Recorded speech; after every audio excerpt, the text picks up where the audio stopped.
Perfecto. Ahora vamos a ver la segunda parte de nuestro tema número 2, que es la planificación de atracciones turísticas naturales. Habíamos visto la anterior sesión en que es importante, decíamos, seguir los mismos pasos y la misma metodología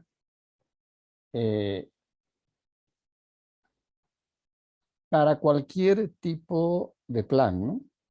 Es decir, sea un plan nacional, sea un plan departamental, sea un plan municipal.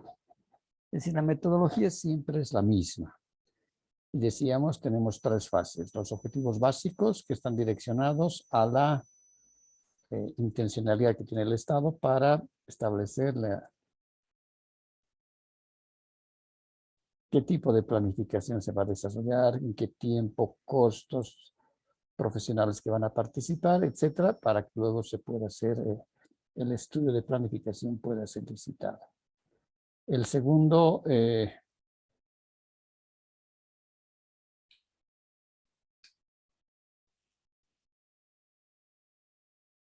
momento sería la elaboración del diagnóstico, decíamos, ¿no? Y la elaboración del diagnóstico concluye con, o termina, ¿no?, con la conclusión con las conclusiones del diagnóstico. Y finalmente, la tercera fase, tenemos la formulación del plan, y esta se va a iniciar con seguramente una introducción, políticas para desarrollar el plan, objetivos generales y objetivos específicos. Para poder formular estos objetivos específicos, tanto las políticas, los objetivos generales y los objetivos específicos, tenemos que ver, lógicamente, que estos van a surgir a la luz de las conclusiones del diagnóstico. Los mismos pasos y la misma metodología vamos a seguir para elaborar planes que, en este caso, tengan una mayor incidencia en relación a los atractivos turísticos. Y en este caso son atractivos turísticos naturales, ¿no? Muchas veces es muy difícil dividir, ¿no?,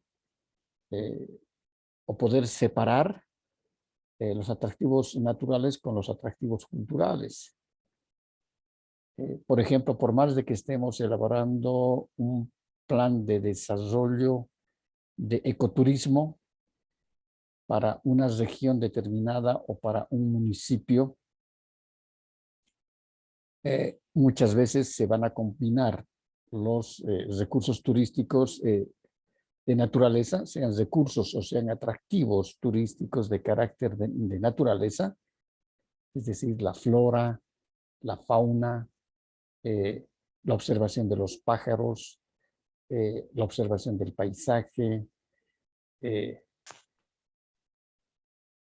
poder desplazarse por los ríos, navegar en los ríos. En este caso podrán hacer canotaje, kayak.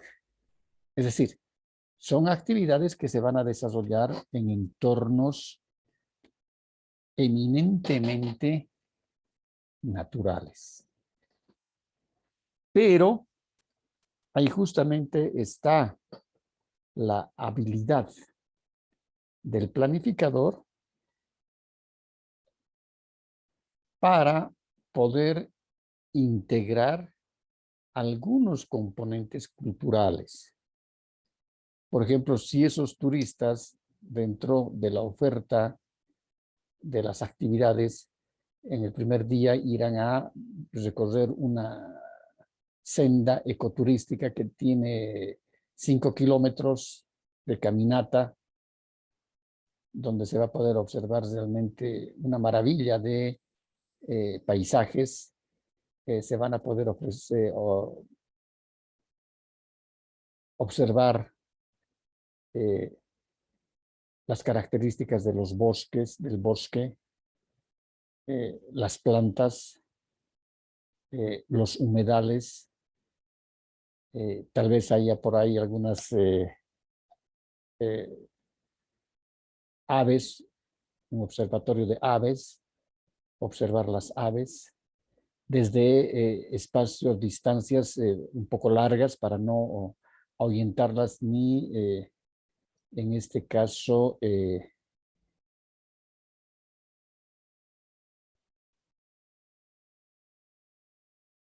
molestar su hábitat, porque las podemos disturbar a las aves, ¿no? Entonces, eso se puede hacer en un día. Y en el segundo día, tal vez, la oferta establece y las actividades que se están preveyendo, porque de todas esas actividades va a salir la oferta turística, ¿no?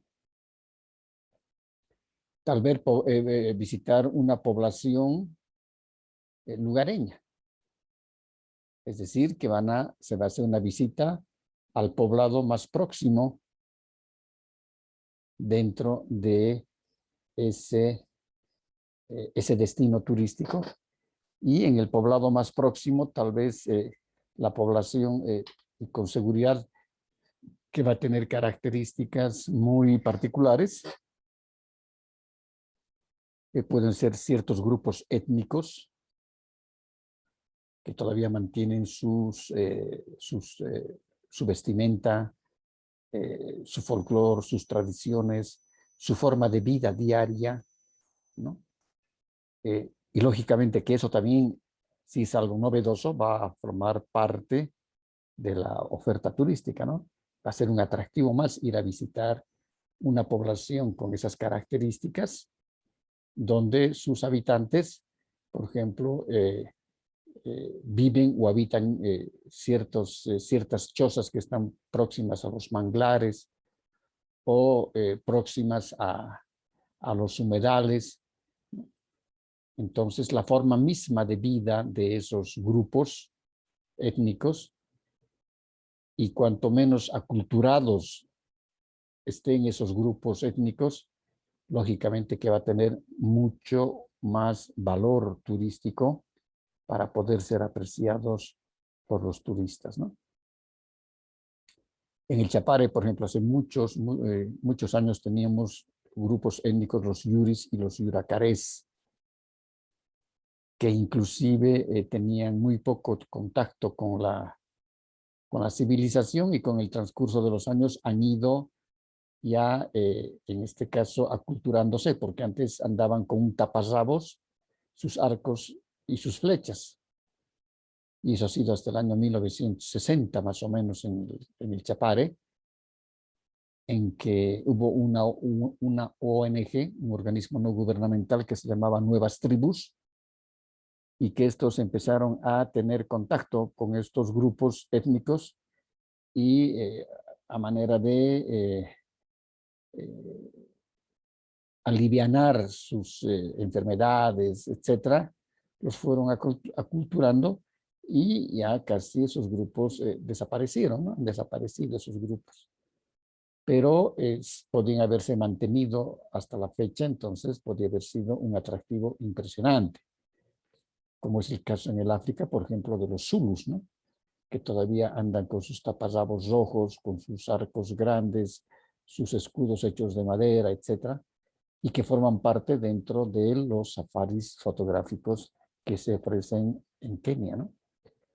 Entonces, mucho va a depender, como decíamos, del planificador, de poder combinar estas, estas los atractivos turísticos naturales y si existiesen atractivos turísticos de carácter cultural, ¿no? Por ejemplo, con sus compañeros hace unos 3 años, si no me equivoco, hicimos una experiencia muy bonita porque las chicas fueron, todas eran mujeres de ese grupo, navegaron el río Ichilo, aguas abajo, partiendo desde Puerto Villarruel, ¿no?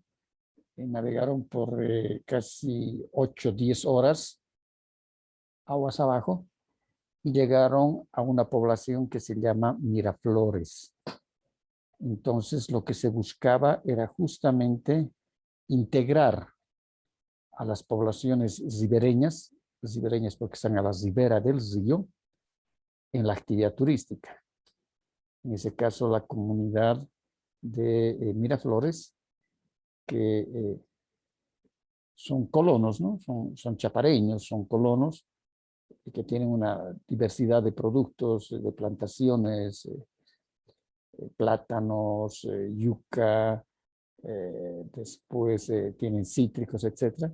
Entonces, inclusive ellos estaban dispuestos, esos pueblos que estaban por la ribera, esos pueblos que estaban, que son ribereños, y este es el río, entonces, y esos ríos son pues así, ¿no?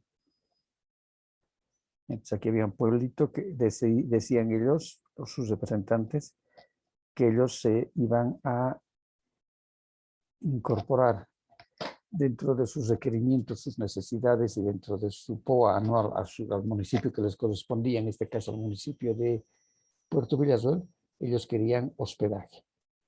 Este pueblito quería tener cabañas, unas 8 o 10 cabañas, para poder recibir a los turistas. Después teníamos otro pueblito por acá que quería dedicarse, independiente, dentro de la oferta turística, ¿no? Quería dedicarse a las artesanías. Es decir, artesanías en madera querían vender a los turistas. Otro pueblito por acá quería ofrecer actividades de pesca controlada.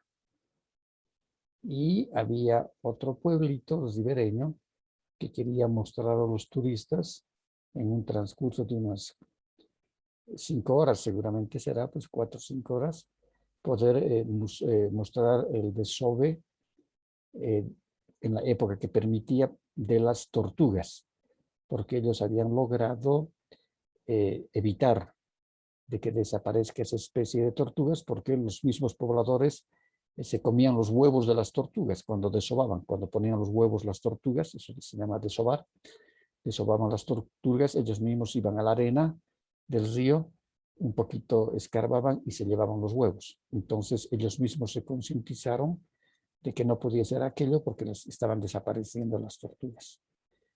Entonces quería mostrar las características que tenían las tortugas y también poder ver una senda muy próxima que estaba hacia el río, ¿no?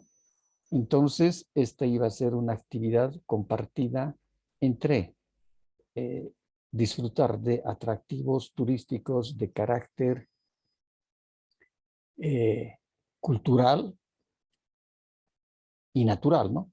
Principalmente los atractivos eran de carácter natural, porque hay bosque, hay sendas, etcétera, pero también se incorpora la parte de atractivos turísticos de orden cultural.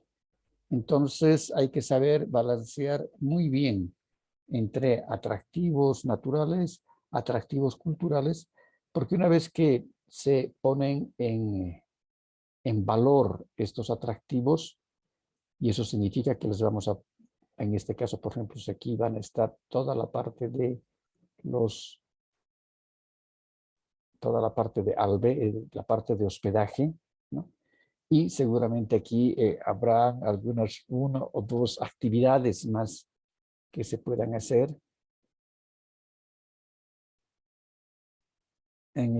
muy próximas como actividades hidrorrecreativas, ¿no? Entonces, pero hay que dotarlas de instalaciones. Hay que dotar de instalaciones. Y esas instalaciones van a ser luz, agua, alcantarillado.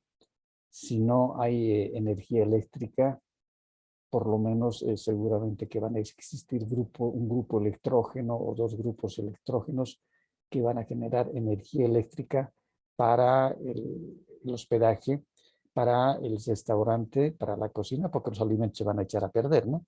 Necesitan cámaras frías, refrigeradores, conservadoras, etcétera, y más aún todavía con el calor que existe en las zonas o en los climas bastante cálidos, ¿no?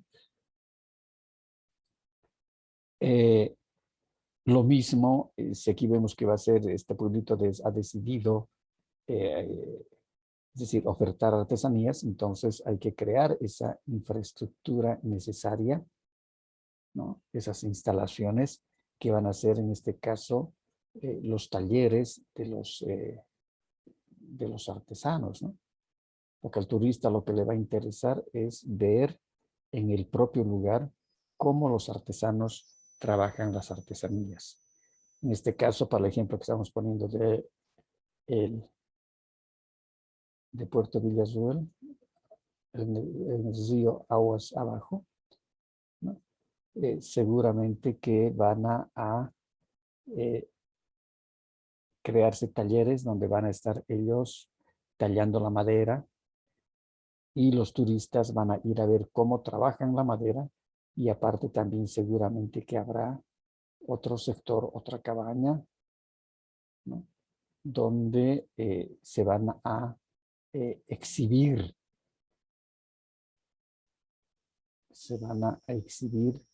y vender las artesanías de los pobladores. Si en el otro pueblito se va a dedicar a la actividad de la pesca controlada, igual tiene que tener instalaciones, tiene que haber batería de baños, la gente dónde va a comer. Si sabemos que no va a dormir, ¿no? Y aquí, por ejemplo, tenemos de este primer pueblo, de la primera parada a la segunda parada, tenemos 2 horas de navegar aguas abajo, ¿no? Y para el tercer punto seguramente que habrá 1 hora más. Entonces aquí tienen que ver condiciones, ¿no? Y tomar también las características de los tiempos en que se van a hacer las actividades. Una cosa es el desplazamiento y otra cosa va a ser el tiempo para realizar las actividades. Y seguramente que en el pueblo, en la población número 4, que va a haber otra actividad. Entonces, una vez que salieron a las 5, 6 de la mañana, hay que ver seguramente que saldrán de la población número 1, incluido el servicio de desayuno, llegarán al pueblo número 2, aquí tendrán que almorzar, o por lo menos una merienda de media mañana, mientras ven las artesanías. Entonces tenemos que ver las instalaciones para esa merienda. En el pueblo 3 seguramente van a almorzar y pueden almorzar pescado a la brasa, cosas así, donde la gente, los turistas puedan ver realmente, inclusive han pescado, lo que pescas, comes. Entonces ya han pescado 2 peces, bueno, entregan los 2 peces a los comices, a los gigantes de cocina, y ellos van a ir y van a poner a las parrillas el pescado, ¿no? Entonces van a pescar y van a comer. Y en el tercer pueblo verán, perdón, en el cuarto pueblo, 1, 2, 3, en el cuarto pueblo verán seguramente si hay una senda, etc. Entonces se tomarán los tiempos, se medirán los tiempos de traslado y los tiempos de las actividades. Y luego regresarán nuevamente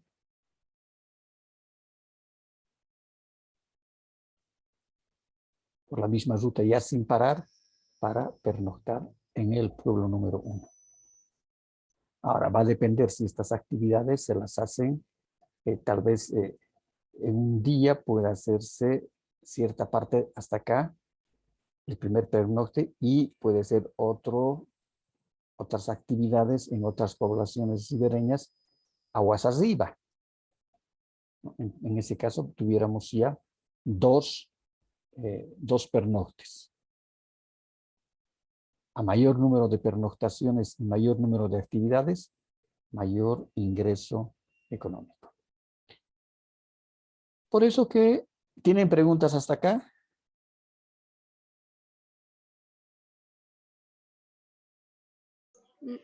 No, Lice. No, Lice. No, Lice. Está claro, ¿no? Ya. Y Lice, no está claro. Perfecto. Entonces, dentro de los principios de planificación, uno de los principios fundamentales es concentrar las instalaciones. Para nuestro ejemplo, las instalaciones de hospedaje las hemos concentrado en el pueblo número 1. Y otro tipo de instalaciones, en este caso baños higiénicos, alimentación, restaurante, etcétera, en la otra población y en el resto. Pero tenemos que concentrar las instalaciones. Por eso que se tiene que crear un complejo de instalaciones integradas con los servicios.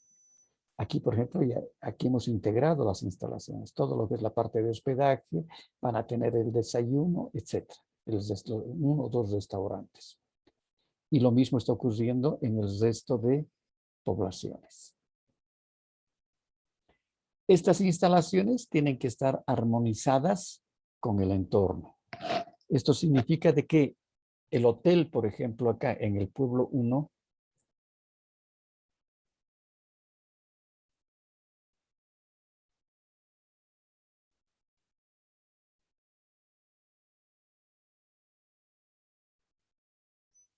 este es nuestro pueblo número 1.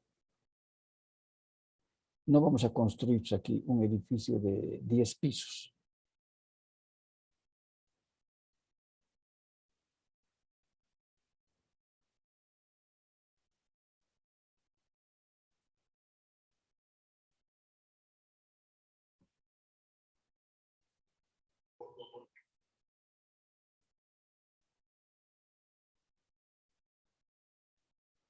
No vamos a construir un edificio de 10 pisos para que sea el hotel.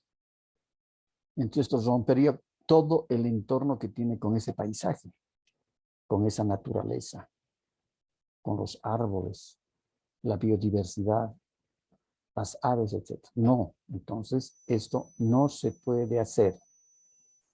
Las instalaciones tendrán que ser en base a las características que tiene el entorno paisajístico. ¿Y de dónde nosotros sacamos esa información? De las características que tiene el entorno paisajístico. Solamente es revisar los libros antiguos de ese espacio físico, para nuestro ejemplo, de las poblaciones ribereñas, y con seguridad que vamos a ver de que los originarios, si aquí habían los yuquis, los yuracares, ellos vivían en chozas, y que vulgarmente se llaman chapapas. Esta es una chapapa.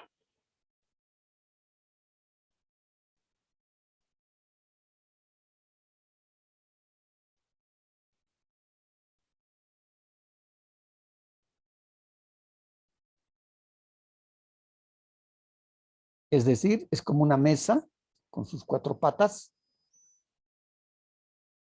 Y aquí tiene el piso. Y todo esto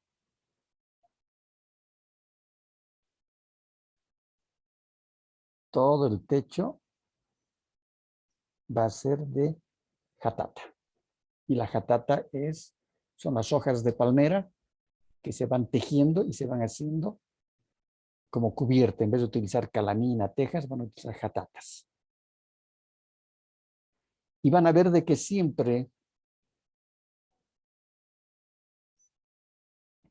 las viviendas están sobre pilones. Y estos son maderas, como patas, decíamos, ¿no? Pilones. ¿Por qué será así? ¿Por qué los antiguos pobladores de hace 100 años atrás, esos grupos étnicos, siempre utilizaban o construían sus chapapas sobre cuatro pilones, 4 maderas. ¿Cuál sería la razón?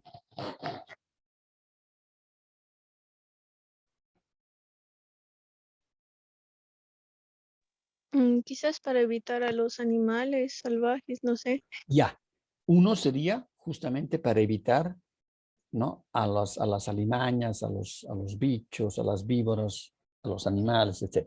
Luego,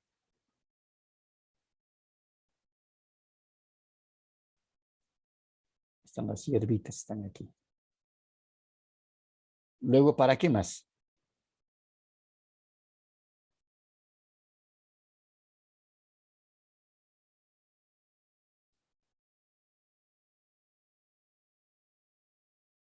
A ver, alguien que, ¿para qué más sería?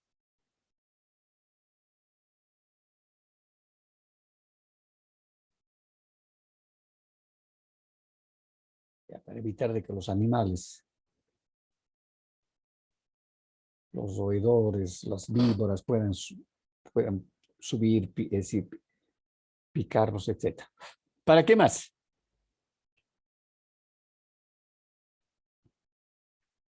Uy, tengo 33 alumnos y ninguno sabe nada.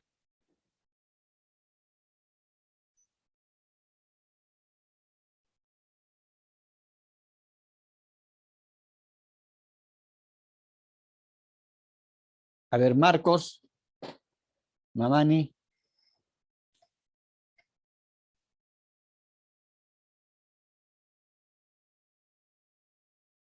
Paola Herbas.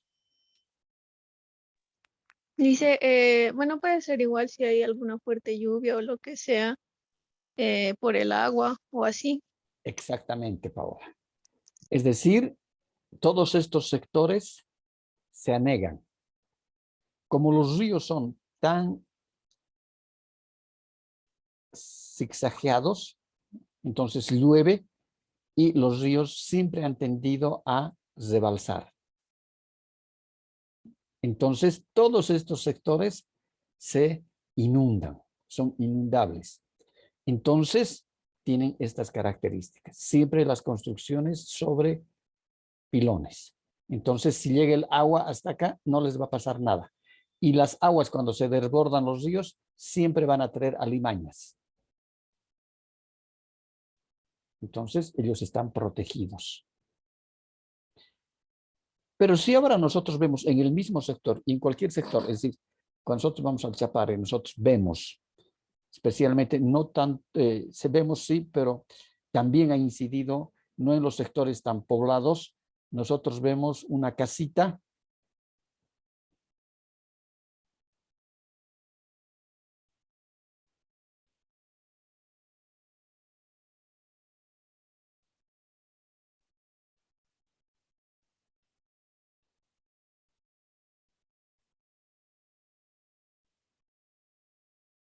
con calamina o con jatatas. ¿Qué es lo que nos salta a la vista? Nosotros decimos, ah, esta población son inmigrantes. Es decir, son personas que vienen del altiplano boliviano. O sus padres, sus abuelos eran de esa región, porque sus construcciones ellos las están haciendo al pie del terreno, del suelo. Y no, como en este caso, que están protegidas cuando hay inundaciones. Entonces, cuando los ríos se inundan aquí, las casas se inundan. Por eso hemos dicho siempre, los migrantes traen o cargan en su espalda, ¿no?, un equipaje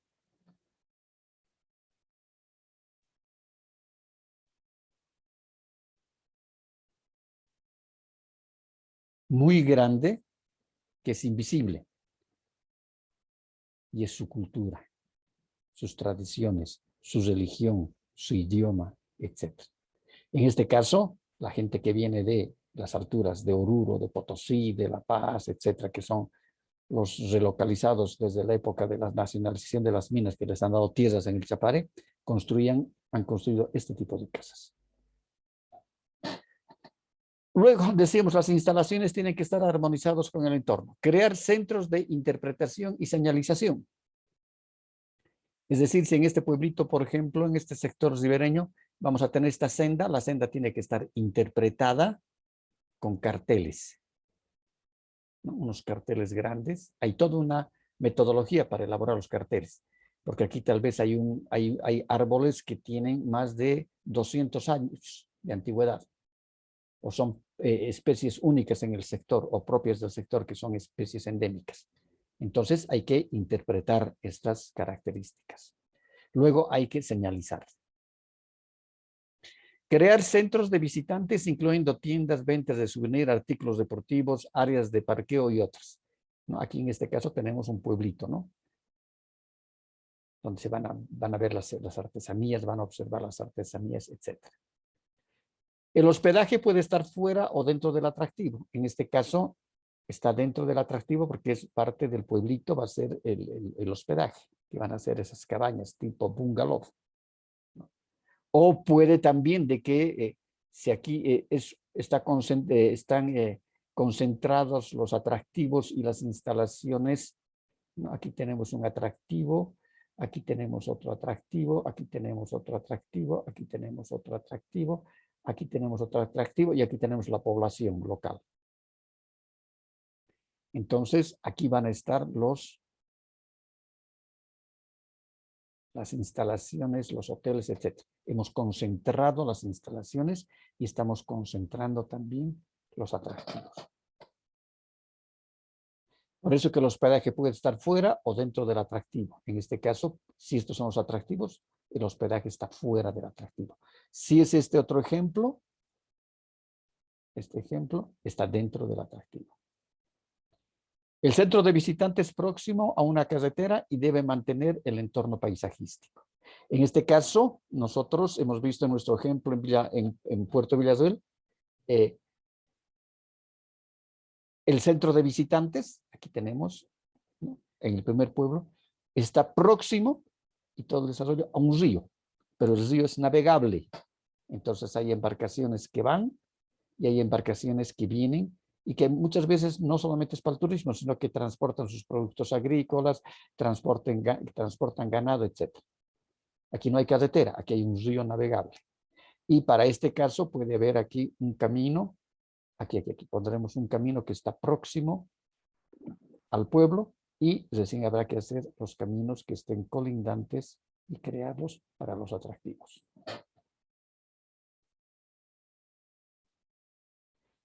De acuerdo al área, si es parque nacional o no, establecer otras instalaciones para actividades de camping, senderismo, etc.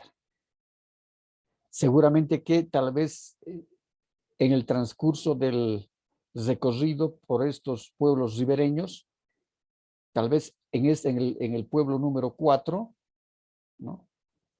Valga la pena tal vez no se cuenta con los recursos económicos para construir más hoteles, pero sí se pueden hacer campings. Entonces, una noche los turistas van a dormir en carpas.